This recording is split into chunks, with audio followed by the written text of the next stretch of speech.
Gone Without a Trace. Chapter 1. The Last Goodbye. Sarah Dawson stood at the window, staring into the rainy night. The droplets pelted the glass, mirroring the unease in her heart. Her husband, Tom, was late, again, but tonight felt different. She glanced at the clock. 11:47 p.m. She picked up her phone and dialed Tom's number. It rang twice before going to voicemail. "Hey, it's Tom. Leave a message." Sarah hung up, unease twisting into fear. Tom always called if he was running late.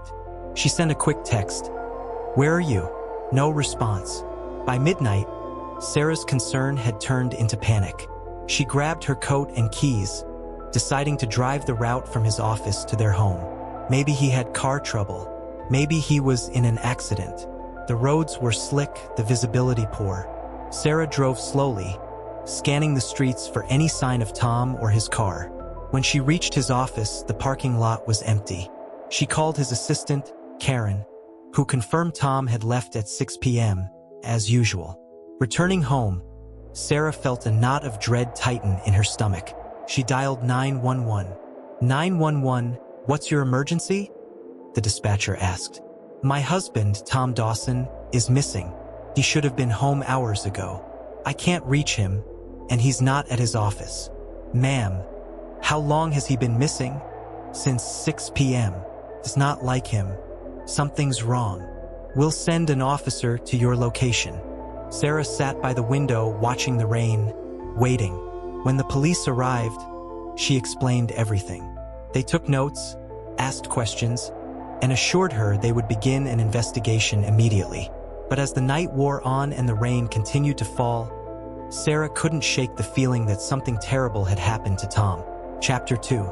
A Shattered Life. By morning, Sarah had barely slept.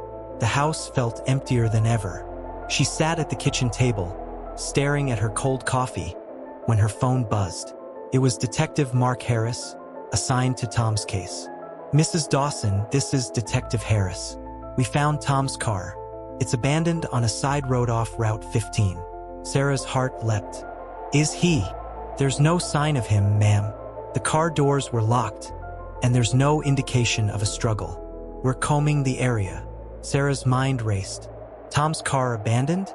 No sign of him? Her thoughts were interrupted by another call. It was Karen, Tom's assistant. Sarah, I just got a strange email from Tom. It was sent late last night. What did it say? Sarah asked, her voice trembling. It's odd. Just a single line. If anything happens to me, check the garden. The garden? Sarah echoed, confused. Yes. Do you know what he could mean? Sarah's hand shook as she ended the call. She hurried outside to their backyard, a small, meticulously kept garden that Tom loved. She scoured every inch, looking for anything out of place. Near the old oak tree, she spotted something half buried in the soil. Her heart pounding, she dug with her hands until she uncovered a small, metal box. Inside was a flash drive. Sarah rushed inside and plugged the flash drive into her laptop. Contained a single video file. She clicked play.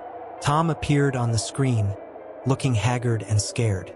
Sarah, if you're watching this, it means something's happened to me. There's so much you don't know.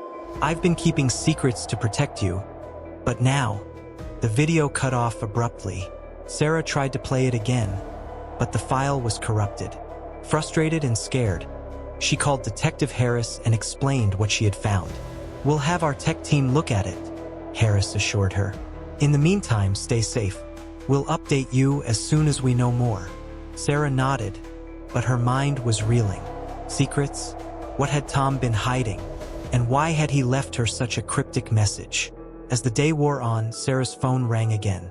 It was an unknown number. Hello? She answered hesitantly. Mrs. Dawson.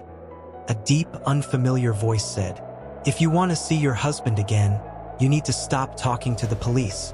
Sarah's blood ran cold. Who is this? What do you want? All in good time. Just remember, we're watching you. The line went dead. Chapter 3.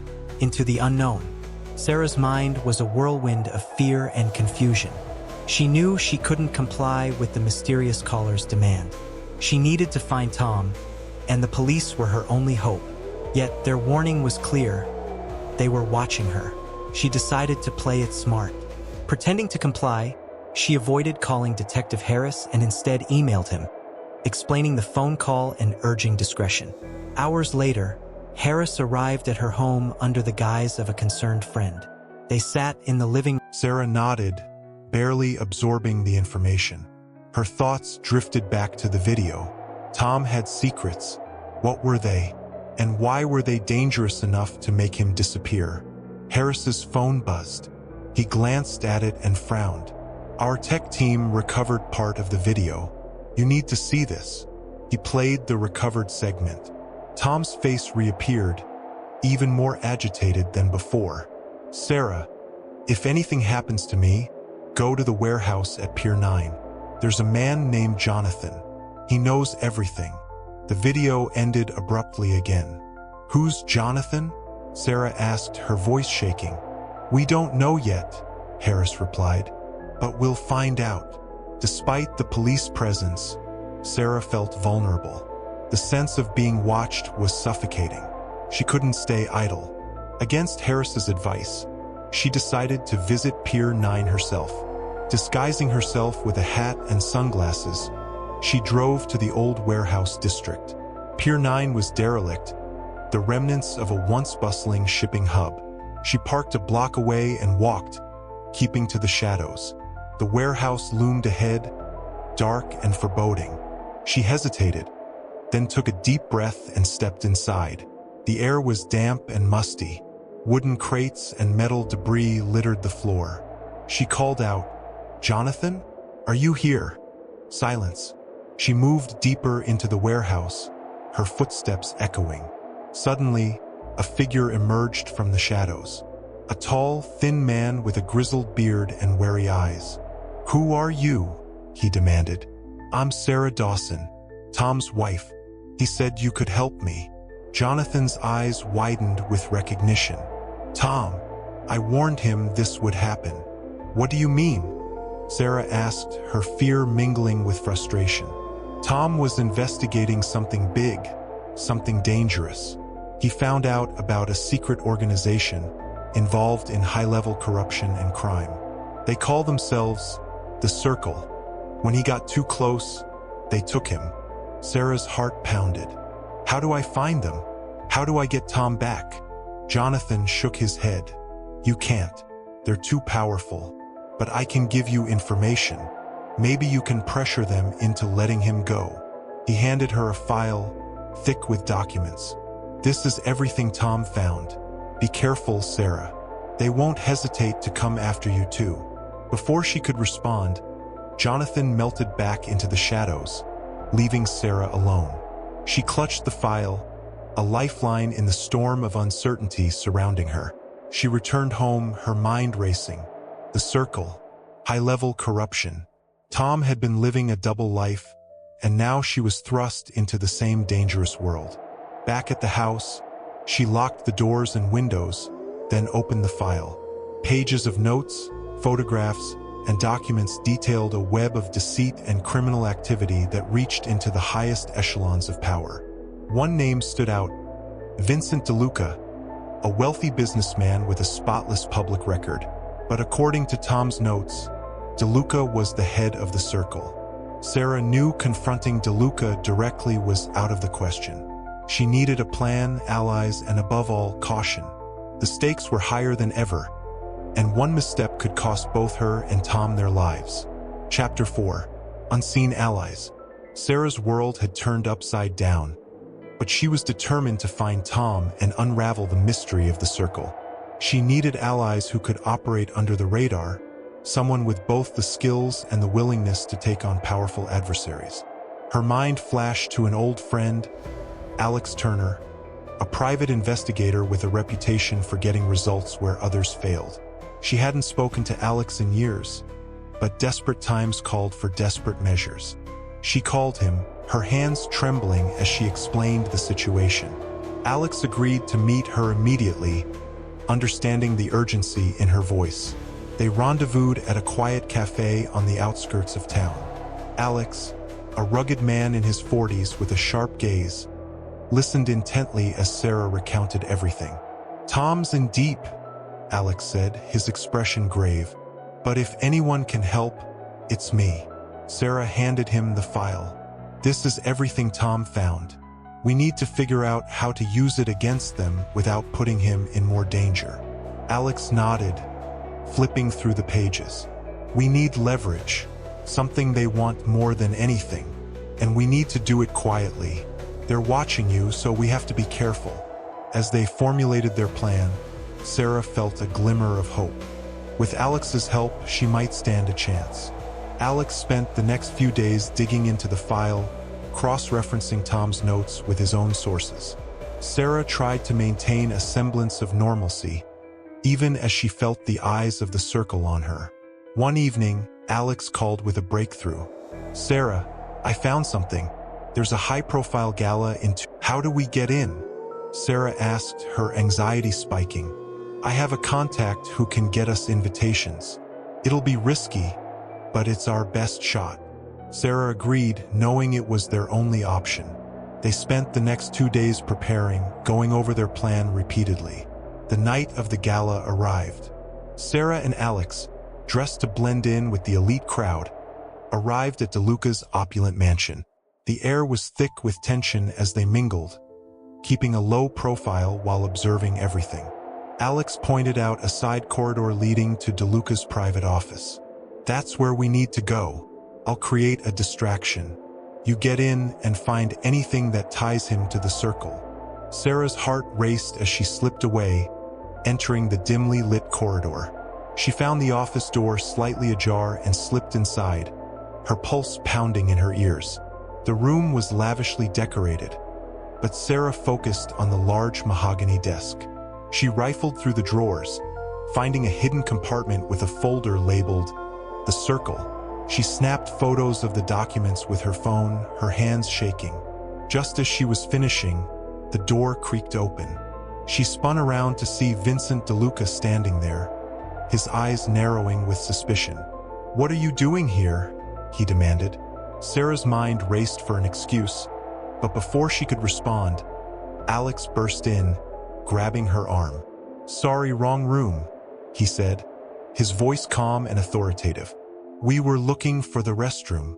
DeLuca's gaze lingered on them for a moment before he nodded curtly.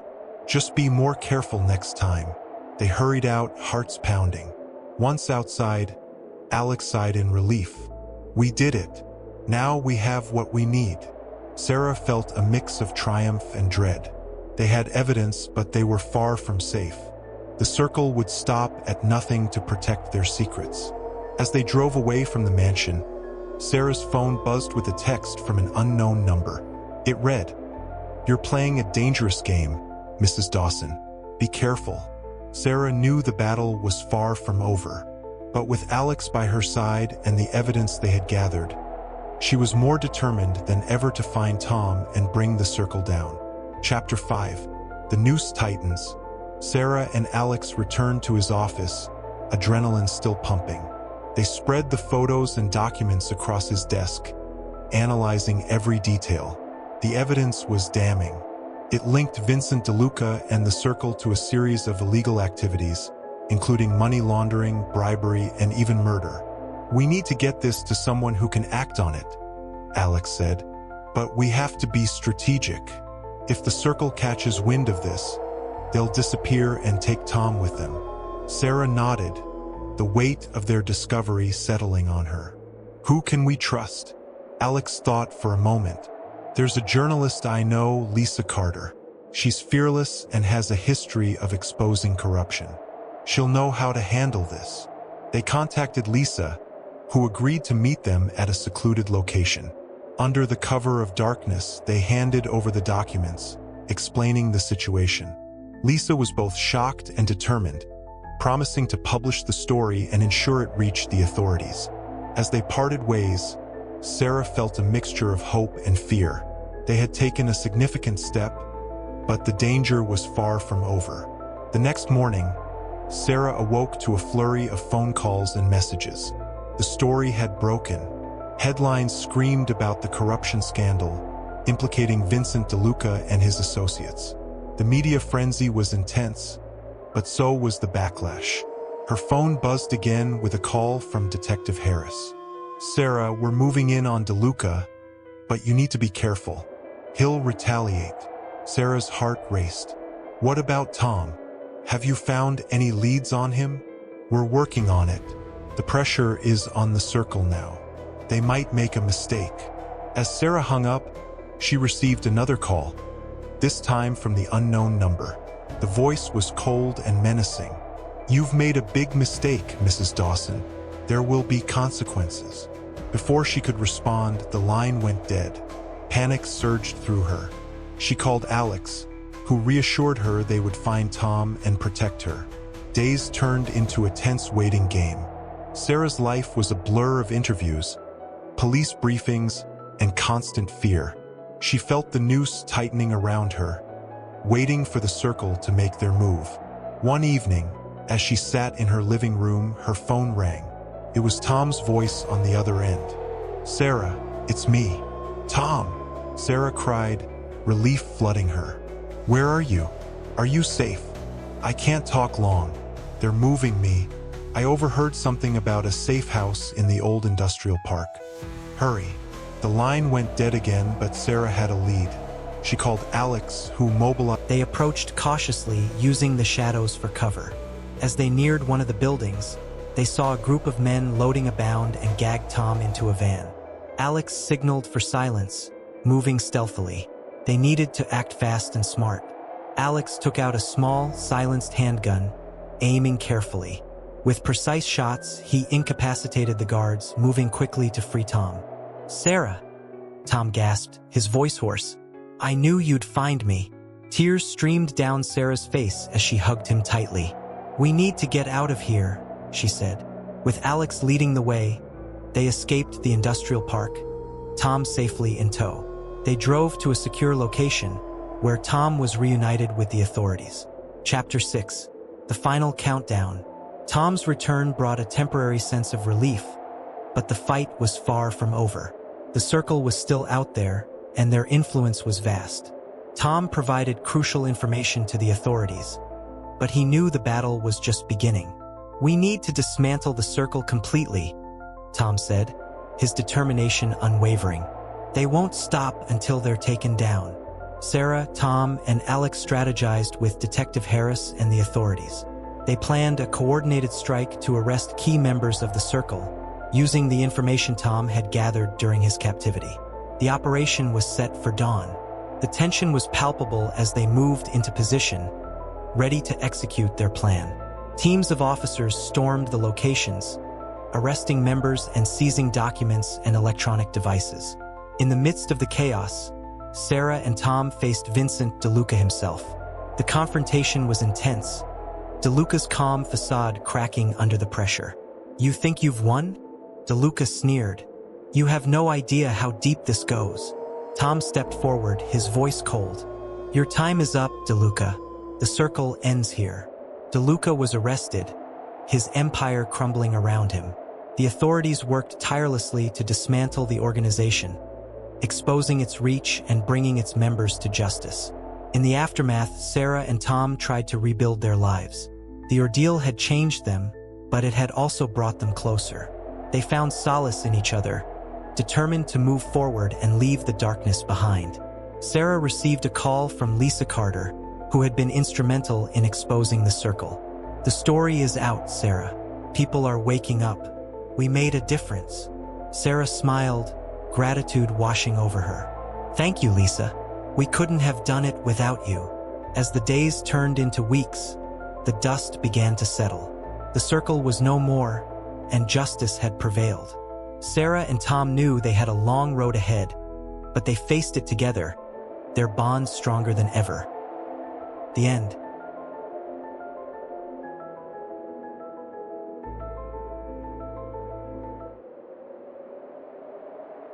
The Innocent Victim. Chapter 1. The Unraveling. The town of Elmsville was known for its serene landscapes and tight-knit community. Nestled between rolling hills and ancient oak trees, it had always been a place where nothing much changed. People went about their daily routines with a sense of quiet contentment, their lives a tapestry of predictable patterns. That is until the day Richard Callahan's world was upended. Richard Callahan was the town's only lawyer. He ran a modest practice out of a small, brick building that had once been a general store. His days were filled with routine, drafting wills, handling minor disputes, and offering legal advice to friends and neighbors. His life was unremarkable, marked by the gentle hum of a life lived in the margins of excitement. But this calm facade was about to shatter. It began with a phone call on a rainy Tuesday afternoon. The voice on the other end belonged to Daniel O'Reilly, a man Richard had not seen in years. O'Reilly was a former client, a businessman whose dealings had been the subject of local gossip. The call was brief but ominous. Daniel was in trouble and needed Richard's help. He mentioned something about a deep conspiracy and a wrong that needed righting. But before Richard could ask for more details, the line went dead. Richard was intrigued and somewhat concerned. O'Reilly's tone was unsettling, hinting at desperation and fear. He agreed to meet Daniel that evening at the old warehouse on the edge of town, a place that had long since fallen into disrepair and was now largely forgotten. As night fell, Richard drove to the warehouse, the rain beating against his windshield, creating a rhythmic percussion that matched his growing apprehension. The building loomed large and menacing in the dim light, its once white facade now covered in grime and neglect. Richard parked his car and made his way to the entrance, the sound of his footsteps echoing in the empty space. Inside, the warehouse was cavernous and dark, the only illumination coming from a single flickering light bulb hanging from the ceiling. Richard's breath misted in the cold air as he called out for Daniel. There was no response. His voice bounced off the walls, swallowed by the vast emptiness. Suddenly, a figure emerged from the shadows. It was Daniel O'Reilly, his face pale and drawn. He looked as though he hadn't slept in days. "Richard, thank God you're here," he said, his voice trembling. Before Richard could ask what was wrong, Daniel launched into a hurried explanation. He claimed that he had uncovered evidence of a massive corporate fraud involving some of the town's most respected figures. This fraud, he believed, was linked to a series of recent unexplained deaths in the area. Daniel had been conducting his own investigation and had stumbled upon something so damning that it had put his life in danger. Richard listened in stunned silence. The pieces of the puzzle were starting to fit together, but the picture was far from clear. Daniel handed Richard a manila envelope filled with documents, photographs, and notes. "These are all the details I have," Daniel said, his hands shaking. "I need your help, Richard. I'm afraid they'll come after me next." Before Richard could reply, the sound of footsteps echoed through the warehouse. Someone was coming. Daniel's face contorted in fear as he grabbed Richard's arm. "We need to get out of here," he hissed. They made a hasty exit, Daniel leading the way. Outside, the rain had turned into a downpour, soaking them both as they hurried to Richard's car. Daniel slumped into the passenger seat, and Richard quickly drove away, his mind racing. The documents Daniel had provided were incriminating. They outlined a scheme involving embezzlement, bribery, and cover-ups that implicated several prominent figures in Elmsville. Richard's instincts told him that Daniel was telling the truth, but the stakes were higher than he had anticipated. This was not just a simple case of fraud. It was a tangled web of deceit that reached into the very heart of the community. Back in the safety of his office, Richard examined the documents under a bright lamp. The evidence was overwhelming. There were bank statements showing unexplained transfers, correspondence between conspirators, and photographs of clandestine meetings. Richard's head spun as he pieced together the information. The implications were staggering, and the risks were enormous. As dawn approached, Richard realized that he was in deep. If Daniel's claims were accurate, then powerful people would do anything to protect their secrets. Richard was now entangled in a dangerous game, one that would test his resolve and put his life at risk. The seemingly quiet town of Elmsville was hiding a dark secret, and Richard Callahan— He took a deep breath and resolved to uncover the truth, no matter where it led. The coming days would bring challenges and peril, but Richard knew that he had to see this through to the end. The stakes were too high, and the cost of failure was unthinkable. As he prepared to confront the darkness that lay ahead, Richard understood one thing with absolute certainty. The innocence of the town, and perhaps even his own, was at stake. And in this battle, there could be no turning back. Chapter 2. A Web of Lies. Richard Callahan sat at his desk, the morning light casting long shadows across the scattered documents. His thoughts were a whirlwind of confusion and dread. The evidence Daniel O'Reilly had handed him was both compelling and horrifying. Elmsville was not the quiet, idyllic place he had always thought it to be. It was a town with dark secrets, and Richard was now at the center of a storm that threatened to unravel everything he knew. His phone rang, interrupting his thoughts. It was a local reporter, Lisa Grant, who had a reputation for digging into sensitive matters. She had been inquiring about the recent mysterious deaths in town and had apparently heard rumors of an impending scandal. Lisa's persistence was both a blessing and a curse. She could be a valuable ally, but she was also a risk. "Mr. Callahan." Lisa's voice came through the line, sharp and probing. "I understand you've been working on something significant involving the recent events here. Is there any truth to the rumors?" Richard hesitated. The decision to confide in Lisa was fraught with danger. He needed to be careful, as the wrong move could endanger not only his own life but the lives of those he cared about. Yet, he also recognized the need for a trustworthy ally. After a moment's consideration, he decided to take the risk. "Lisa, I can't discuss everything just yet, but I can tell you that there's more to these deaths than meets the eye. If you're willing to keep things confidential for now, I might be able to share some information." Lisa agreed, and they arranged to meet later that day at a cafe on the outskirts of town. Richard felt a pang of unease as he hung up the phone. His gut told him that the deeper he dug, the more dangerous the situation would become. Nevertheless, he pressed on, determined to uncover the truth. Later that afternoon, Richard arrived at the cafe, a quaint establishment with checkered tablecloths and a cozy atmosphere. Lisa was already there, seated at a corner table, her eyes scanning the room with a practiced air of alertness. Richard joined her, and they exchanged pleasantries before diving into the heart of the matter. Lisa listened intently as Richard recounted the details Daniel had provided. He showed her the documents, careful to maintain a sense of professionalism while revealing just enough to pique her interest. Lisa's expression shifted from curiosity to concern as she examined the evidence. "This is serious, Richard," Lisa said, her voice low.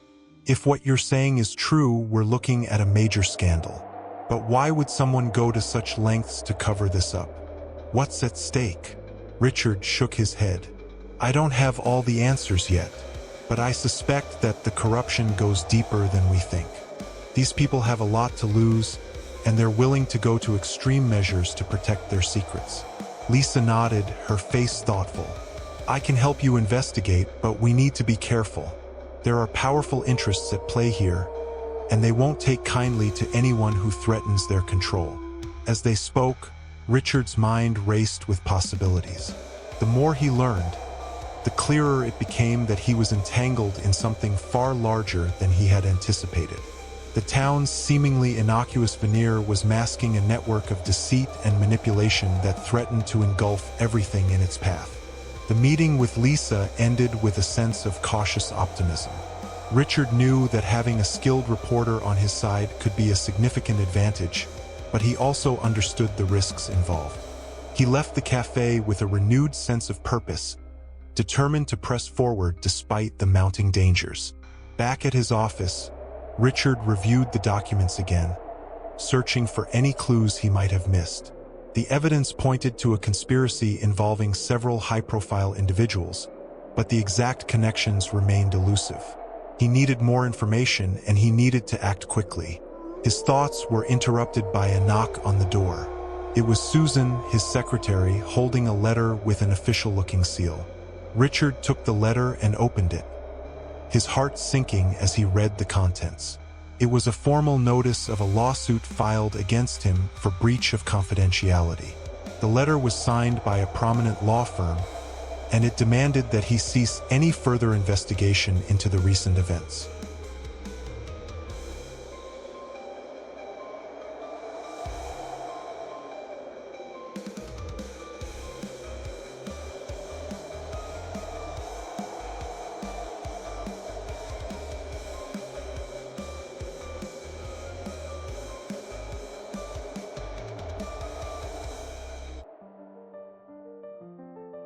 Richard's hands trembled as he set the letter down. The message was clear. Someone powerful was trying to intimidate him into dropping the case. The stakes had been raised, and the pressure was mounting. He couldn't afford to back down now, not when he was so close to uncovering the truth. He took a deep breath and steeled himself for the battle ahead. The fight for justice was just beginning, and Richard knew that he had to remain vigilant. The web of lies was intricate and dangerous, but he was determined to untangle it, no matter the cost. As night fell over Elmsville, Richard felt a sense of foreboding. The town's quiet facade was deceptive, hiding a darkness that threatened to consume everything in its path. But Richard Callahan was resolved to confront the shadows and uncover the truth, no matter where it led. Chapter 3: The Unexpected Ally. The days following the meeting with Lisa Grant were marked by tension and uncertainty. Richard Callahan felt the weight of the lawsuit pressing down on him, but he refused to be intimidated. The letter from the law firm was a clear attempt to silence him, but he knew he couldn't let it deter him from seeking the truth. Late one evening, Richard was poring over the documents again when his phone buzzed with a text message. It was from Lisa, asking him to meet urgently at the library. He was puzzled but agreed, sensing that whatever she had to say might be crucial. Richard arrived at the library, a grand old building with towering bookshelves and ornate woodwork. It was a place that seemed to harbor secrets within its walls, and tonight it felt particularly foreboding. Lisa was already there, waiting in a quiet corner of the reading room. She looked anxious, her eyes darting around as if she feared being followed. "Richard, I've been digging into the people mentioned in those documents," Lisa said, her voice barely above a whisper. "And I found something unsettling." Richard took a seat across from her, his curiosity piqued. "What did you find?" Lisa produced a folder from her bag, filled with additional documents and photographs. "I discovered a connection between the fraud scheme and a local politician, Mayor Tomlinson. It appears that he's been involved in some questionable activities, and there are links to the recent deaths." Richard's heart sank. Mayor Tomlinson was a respected figure in Elmsville, known for his philanthropy and public service. The idea that he could be involved in such corruption was shocking. "Are you sure about this?" he asked. Lisa nodded. "I've confirmed it with several sources. There are financial records that show large sums of money being funneled through Tomlinson's accounts. Additionally, I found evidence that he was in contact with some of the key players involved in the scheme." Richard's mind raced as he processed the information. The implications were staggering. If Mayor Tomlinson was involved, it meant that the conspiracy was more deeply entrenched than he had imagined. It also meant that uncovering the truth would be even more dangerous. "I need to be careful," Richard said. "If Tomlinson is involved, he'll have a lot of influence and resources at his disposal. We can't take this lightly." Lisa agreed.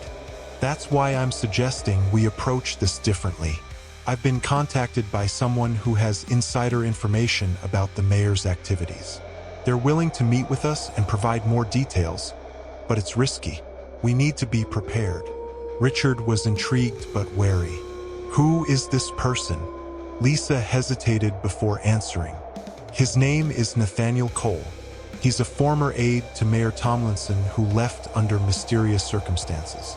He reached out to me after seeing my reports and seems to have information that could be crucial. But he's scared and wants to meet in a secure location." Richard weighed the options. Meeting with a whistleblower could provide valuable insights, but it also carried significant risks. Nevertheless, He knew that he needed all the information he could get if he was going to expose the corruption. "Okay," Richard said finally. "Let's arrange the meeting, but we need to be cautious. If Tomlinson's involved, we could be walking into a trap." Lisa nodded, her expression resolute. "I'll set up the meeting and let you know the details. In the meantime, keep your guard up. Things are about to get more complicated." As Richard left the library, he felt a mix of apprehension and determination. The pieces of the puzzle were slowly falling into place, but the picture was far from complete. The web of lies and deceit was growing more tangled, and Richard knew that he needed to navigate it carefully.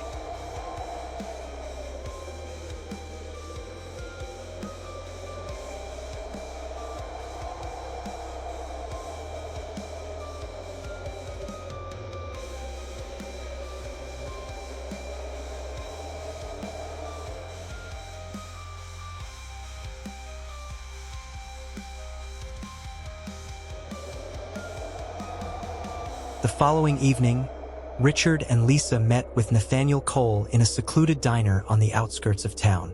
The place was dimly lit and nearly empty, providing a level of privacy that they needed.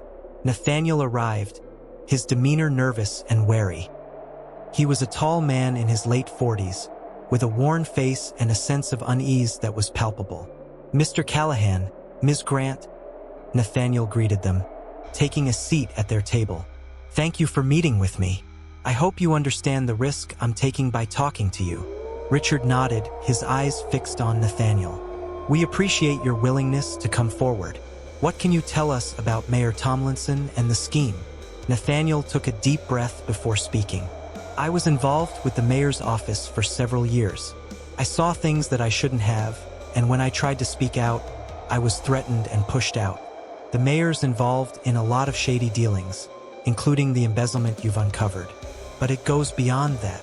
Nathaniel provided a detailed account of the mayor's activities, including how Tomlinson had used his position to facilitate the fraud scheme. He also revealed that there were several high-ranking officials involved, creating a network of corruption that was difficult to penetrate.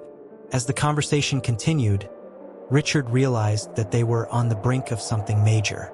Nathaniel's information was invaluable, but it also placed them all in significant danger. The web of corruption was more intricate than he had imagined, and the stakes were higher than ever. As they finished their meeting, Richard felt a renewed sense of urgency. The fight against the corruption was far from over, and the path ahead was fraught with peril. But with the new information in hand, Richard was more determined than ever to see the truth exposed and justice served. As he drove home, Richard reflected on the day's events. The quiet town of Elmsville was anything but peaceful, and he was at the heart of a storm that threatened to engulf everything he held dear. But Richard Callahan was resolved to confront the darkness and uncover the truth, no matter what it took. Chapter 4: The Unseen Threat. The morning sun barely touched the horizon as Richard Callahan sat at his kitchen table, reviewing the notes from his meeting with Nathaniel Cole. The information was explosive, but he knew that sharing it with the wrong people could jeopardize everything. The sense of urgency was palpable, and every minute felt like it was fraught with danger. The news about Mayor Tomlinson's involvement in the corruption scheme was a game-changer, but Richard needed to be strategic about how he proceeded. There were too many moving parts, and every step had to be calculated. As he contemplated his next move, his phone rang. It was Lisa Grant. "Richard, we need to talk. I've just received a tip that something big is about to happen, and it might be related to the case." Richard's curiosity was piqued. "What do you mean? What kind of tip?" Lisa's voice was tense. "I don't have all the details yet, but it seems that there's going to be a significant event that could either expose the corruption or throw everything into further chaos. I need you to meet me at the usual place as soon as you can." Richard agreed and quickly made his way to the cafe where they had met before. As he arrived, he noticed an unusual number of cars parked nearby, their presence adding to his growing sense of unease. He spotted Lisa at a corner table, looking around nervously. "Richard, thanks for coming," Lisa said as he took a seat. "I've been getting some strange messages and calls. Someone's been trying to get information from me about the mayor and the case." I think they're trying to intimidate us. Richard's heart raced. The pressure was mounting, and it was clear that they were being watched. Have you been able to trace the source of these messages? Lisa shook her head. Not yet. The messages are coming from an untraceable number, and I haven't been able to get any solid leads. But I'm worried that if we don't act quickly, we might lose our chance to expose everything. As they spoke, a figure in a dark coat and hat entered the cafe.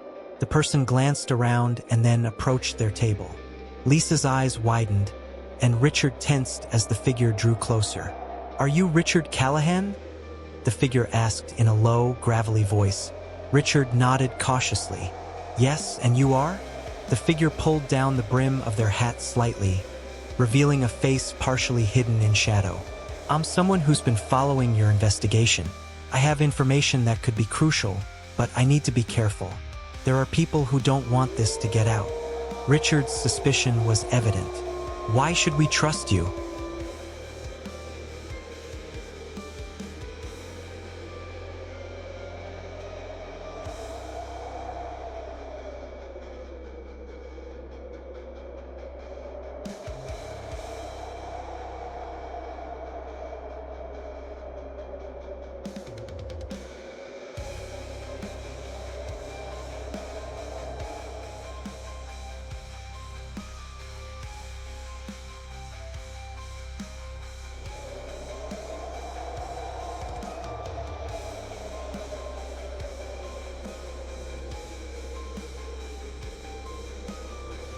The figure glanced around the cafe, ensuring that no one was listening. "Because I have evidence that will confirm everything you've been investigating. I've seen how the mayor and his associates operate. But if they find out that I've talked to you, I'm as good as dead." Lisa and Richard exchanged glances. The situation was becoming increasingly precarious, but the potential value of the information was too significant to ignore. "All right," Richard said finally. "What do you have?" The figure slid a small flash drive across the table. "This contains detailed records of the mayor's dealings and communications. It includes emails, financial transactions, and other incriminating evidence. I've been gathering this information for months, but I can't keep it safe for much longer." Lisa took the flash drive and looked at it with a mix of excitement and apprehension. "Thank you. We'll review this information and see what we can do." The figure stood up, nodding solemnly. "Be careful. They're watching everyone involved in this case. You need to be discreet and stay safe." With that, the figure turned and left the cafe, disappearing into the early morning mist. Richard and Lisa were left with a sense of both urgency and trepidation. The stakes had never been higher, and the risk of being discovered was looming larger with each passing moment. As they reviewed the contents of the flash drive, the evidence revealed a troubling pattern of corruption and manipulation. It was clear that the mayor's involvement went far beyond what they had initially uncovered. The documents showed a network of influence and deceit that stretched across various sectors of the town's administration and business community. Richard felt a growing sense of frustration. Despite the progress they were making, the dangers were escalating, and they needed to act carefully to protect themselves and the information they had. Their investigation had reached a critical juncture. With the new evidence in hand, they had the power to expose the corruption but also faced the very real threat of retaliation. Richard knew that they had to be strategic and cautious in their approach. As the day drew to a close, Richard couldn't shake the feeling that they were being watched. The sense of paranoia was becoming more intense, and he had to remain vigilant. The corruption was deeply entrenched, and the fight for justice was far from over. The path ahead was fraught with danger, but Richard Callahan was more determined than ever to see the truth revealed. The shadows that loomed over Elmsville were growing darker, but he was resolved to confront them and uncover the full extent of the conspiracy. Chapter 5: The Hidden Truth. The next few days were a whirlwind of activity as Richard and Lisa worked tirelessly to analyze the evidence from the flash drive. They spent hours sifting through emails, financial records, and confidential documents, piecing together the intricate web of corruption that had been concealed for so long. One evening, as Richard was poring over a particularly troubling email thread, he discovered a pattern that stood out. The emails detailed a series of transactions between Mayor Tomlinson's office and a shadowy figure known only by a series of numbers and letters. The transactions were disguised as legitimate business deals but bore all the hallmarks of illicit activity. Lisa joined Richard, her expression grim. "What did you find?" Richard pointed to the screen. "These transactions are being funneled through various shell companies. It looks like Tomlinson is using these entities to launder money and hide his tracks. There's a pattern here that leads back to a series of private meetings and offshore accounts." Lisa's eyes widened as she reviewed the data. "I've been doing some digging," Nathaniel said, "and I found out that Tomlinson's associates are planning to frame someone for the corruption. They want to create a scapegoat to divert attention from themselves." Lisa's face paled. "Do you know who they're targeting?" Nathaniel shook his head. "Not exactly, but I have a lead. There's a journalist who's been asking too many questions about Tomlinson and the scheme. They might try to pin the blame on her." Richard felt a surge of alarm. "If they target the journalist, it could set back our investigation and put her in serious danger. We need to warn her and find a way to protect her." Nathaniel agreed. "I'll try to get in touch with her and warn her about the threat. In the meantime, we need to focus on gathering more evidence and building our case." As they left the diner, Richard and Lisa knew that time was of the essence. The situation was becoming increasingly volatile, and they had to stay one step ahead of their adversaries. They spent the following days working around the clock, connecting the dots between the various pieces of evidence and preparing their case for a public reveal. Late one night, Richard received an anonymous tip that led him to a storage facility on the outskirts of town. The tip indicated that there was crucial evidence hidden there, potentially linking Tomlinson to the fraudulent activities. With a sense of urgency, Richard and Lisa arrived at the storage facility and carefully broke into one of the units. Inside, they found a stash of documents, including detailed records of the mayor's illegal transactions and photographs of secret meetings. "This is it," Lisa said, her voice trembling with excitement. "This evidence could be the breakthrough we've been waiting for." Richard nodded, his mind already racing with the implications. "We need to get this to the authorities and make sure it's protected. We can't afford any slip-ups now." As they prepared to leave the storage facility, Richard's phone buzzed with a text message. It was from the journalist they had been trying to protect, and it read, "I've been followed. They know I'm investigating. Need help." Richard's heart raced as he looked at Lisa. "We have to find her and make sure she's safe. We can't let them get to her." They quickly made their way to the journalist's location, a small apartment in a quiet neighborhood. When they arrived, they found her apartment in disarray, with signs of a struggle. The journalist was nowhere to be found. Richard and Lisa felt a growing sense of dread. The situation was escalating rapidly, and the threat to their safety and the integrity of their investigation was more imminent than ever. As they began searching for clues to the journalist's whereabouts, Richard knew that the battle against corruption was reaching a critical point. The shadows of Elmsville were closing in, and Richard Callahan was determined to confront them, no matter the cost. The fight for justice was far from over, and the truth had to be revealed before it was too late. Chapter 6. A Desperate Gamble. Richard and Lisa's search for the missing journalist led them to a series of dead ends. The urgency of the situation weighed heavily on them as they scoured the city for any signs of her.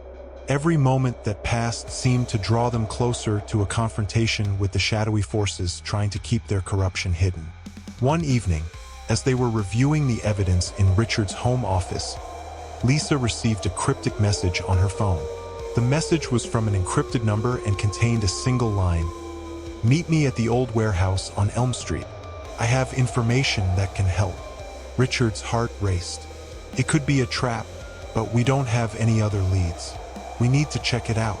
Lisa nodded in agreement. "We have no choice. Let's go." They drove to the old warehouse, a dilapidated structure that had long been abandoned. As they approached, the eerie silence was broken only by the sound of their footsteps echoing through the empty streets. The warehouse loomed in the darkness, its broken windows and rusted metal doors adding to the sense of foreboding. They entered cautiously, their flashlights casting long shadows on the walls. The interior was filled with dust and debris, and the air was thick with the smell of mildew. As they moved further inside, they spotted a figure waiting in the dim light. "Who's there?" Richard called out, his voice echoing through the cavernous space. The figure stepped forward, revealing a middle-aged man with a scruffy beard and anxious eyes. "I'm the one who sent the message. I have information about the journalist and the corruption scheme." Lisa's eyes narrowed.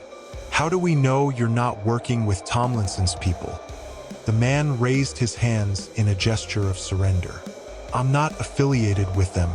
I've been working independently to expose their crimes. I've been tracking the movements of Tomlinson's associates and have some vital information that could turn the tide." Richard and Lisa exchanged a wary glance but decided to listen. The man explained that he had been following a lead that suggested the journalist had been taken to a remote location outside of town. He had managed to intercept communications indicating that she was being held at a private estate belonging to one of Tomlinson's major donors. "This estate is heavily guarded," the man said, "but I found a way in. If we act quickly, we might be able to rescue the journalist and gather more evidence." Richard felt a surge of hope. "If you know how to get inside, then we need to move fast. Time is running out." The man nodded and led them to a van parked on the outskirts of the warehouse. Inside, he had detailed maps of the estate and a set of equipment for breaking into secure locations. Richard and Lisa prepared themselves for what promised to be a dangerous mission. As they approached the estate under the cover of darkness, the tension was palpable. The estate was surrounded by high fences and patrolled by guards. Richard and Lisa followed the man's instructions carefully, using a combination of stealth and the equipment provided to bypass the security measures. Inside the estate, they navigated through a maze of corridors and rooms, guided by the man's knowledge of the layout. The search for the journalist was tense and nerve-wracking, with every creak of the floorboards and distant footsteps making them jump. Finally, they reached a locked room. The man used a set of tools to pick the lock, and they quietly entered. To their relief, they found the journalist, bound and unconscious but alive. Lisa hurried to free her while Richard kept watch. The journalist regained consciousness as she was being untied and looked up at them with gratitude and exhaustion. "Thank you," she whispered. "I thought I was done for." Richard and Lisa helped the journalist to her feet and guided her out of the estate. They retraced their steps carefully, avoiding detection as they made their way back to the van. Once they were safely inside, the journalist provided them with a crucial piece of information.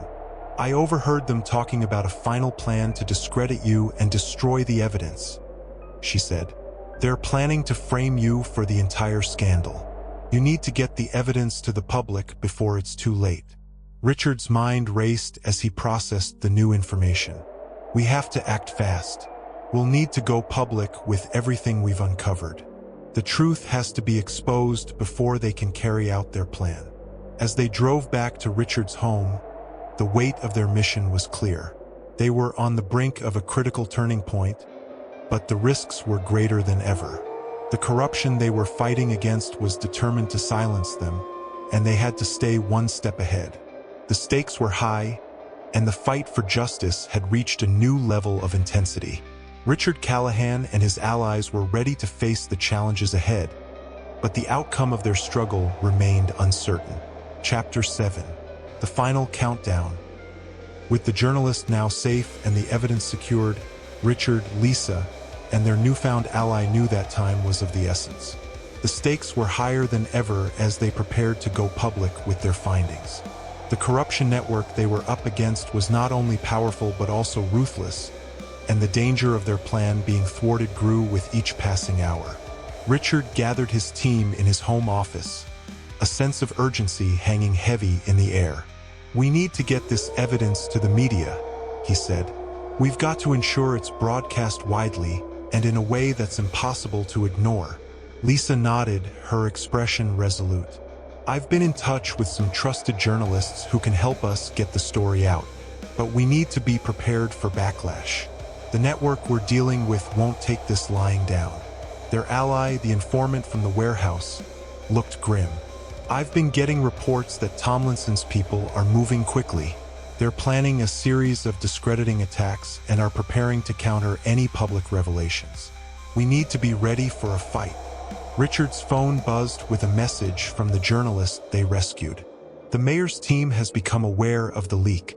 They're doubling their efforts to cover their tracks and might try to sabotage our plan. Stay alert."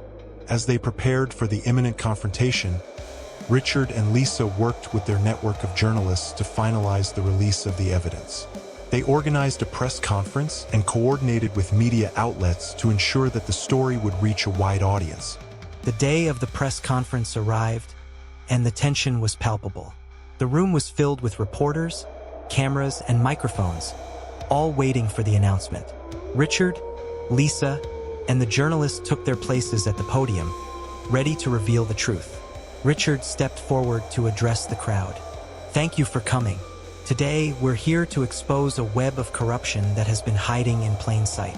We have uncovered concrete evidence linking Mayor Tomlinson and his associates to illegal activities, including money laundering and bribery." As Richard spoke, Lisa projected documents and photos onto a large screen behind them. The evidence was undeniable, with detailed records and photographs of the mayor's involvement in the fraudulent activities. The room buzzed with murmurs of shock and disbelief. A reporter raised a hand and asked, "How did you obtain this evidence, and why should we trust it?" Lisa answered, "The evidence was obtained through a thorough investigation and corroborated by multiple sources. We've worked tirelessly to ensure its authenticity, and we believe it's crucial for the public to be informed." The press conference continued, with questions pouring in from every direction. The media coverage was intense, and the story quickly gained traction across various platforms. The fallout was immediate, with calls for the mayor's resignation and demands for a full investigation. As the press conference concluded, Richard and Lisa felt a mix of relief and apprehension. They had successfully brought the corruption to light, but they knew that Tomlinson's network would not take this lying down. The battle was far from over. Later that evening, Richard received an urgent call from Nathaniel Cole. "Tomlinson's people are retaliating. They've launched a smear campaign against you and are trying to discredit the evidence. You need to stay vigilant." Richard's heart sank. "What can we do to counter their attacks?" Nathaniel replied, "We need to keep the pressure on, continue to share the evidence, counter the misinformation, and stay ahead of their attempts to undermine you. This is a crucial moment." With renewed determination, Richard and Lisa worked late into the night, responding to the attacks and reinforcing their case. They collaborated with other journalists, ensuring that the truth remained front and center in the public eye. The fight against the corruption network had reached a critical juncture, and the coming days would be pivotal. Richard, Lisa, and their allies were ready to face whatever challenges lay ahead, knowing that their efforts could make a significant difference in the pursuit of justice. The final showdown was approaching, and the outcome remained uncertain. But one thing was clear: they were prepared to confront the forces of corruption with everything they had. Chapter 8: The Reckoning. The days following the press conference were a whirlwind of activity. The corruption scandal had taken on a life of its own, with media outlets and public scrutiny intensifying. Richard, Lisa, and their allies were in the eye of the storm, fighting to keep the truth alive and fend off counterattacks from Tomlinson's network. The pressure mounted as the mayor's office launched a desperate counteroffensive. They used every tool at their disposal to discredit the evidence and undermine the credibility of Richard and his team. Misinformation campaigns, threats, and legal challenges became part of their daily reality. Richard and Lisa knew they had to stay one step ahead. They worked tirelessly to debunk false claims and provide additional evidence to support their case. Their efforts were bolstered by the support of investigative journalists and whistleblowers who continued to provide crucial information. One evening, as Richard and Lisa reviewed the latest developments, Lisa's phone rang. It was Nathaniel Cole. "I have news," Nathaniel said. "The authorities are finally moving against Tomlinson. They've secured arrest warrants and are preparing to take him into custody." Richard felt a surge of relief. "This is it, the moment we've been working toward. But we need to make sure that the public stays engaged and that the investigation remains thorough." Nathaniel agreed. "I'll make sure the arrest is covered extensively in the media. It's crucial that we maintain the momentum and ensure that justice is served." The following morning, the news was filled with headlines about the mayor's arrest and the ongoing investigation. Richard, Lisa, and their team watched as the story unfolded, knowing that their hard work had led to this critical turning point. As Tomlinson was taken into custody, the public reaction was one of shock and outrage. The corruption network was beginning to crumble, and calls for accountability grew louder. The arrest was a significant victory, but the fight was far from over. Richard and Lisa continued to work closely with law enforcement and the media, ensuring that the investigation remained on track. They provided testimony, shared evidence, and supported the efforts to bring those involved to justice. Weeks turned into months, and the trial of Mayor Tomlinson and his associates began. The courtroom was packed with reporters, spectators, and victims of the corruption scheme. Richard and Lisa attended the trial regularly, providing support and following the proceedings closely. The trial was a long and arduous process, with numerous legal battles and attempts by the defense to discredit the evidence. However, the truth proved to be resilient. The evidence presented by Richard and Lisa, combined with the testimonies of witnesses and whistleblowers, was overwhelming. As the trial neared its conclusion, the jury delivered its verdict. Mayor Tomlinson and several of his associates were found guilty on multiple charges, including bribery, money laundering, and abuse of power. The verdict was met with a mix of relief and jubilation, as the long-awaited justice had finally been served. Richard and Lisa stood together, their faces reflecting a mixture of exhaustion and satisfaction. They had navigated a complex and dangerous battle, and their efforts had led to a significant victory for justice. The aftermath of the trial saw significant changes in Elmsville. Reforms were implemented to prevent future corruption, and the community began to rebuild with a renewed sense of trust and accountability. Richard and Lisa's bravery and perseverance had made a lasting impact. As Richard reflected on the journey, he felt a deep sense of fulfillment. The struggle had been arduous, but the pursuit of truth and justice had been worth every challenge. He knew that their fight had set a precedent for holding the powerful accountable and had made a difference in the lives of many. With the corruption network dismantled and justice served, Richard and Lisa could finally take a breath and look forward to the future. They had faced the darkness and emerged victorious, proving that even in the most challenging circumstances, the truth could prevail. The end. If you enjoyed our story, subscribe to our channel and turn on notifications.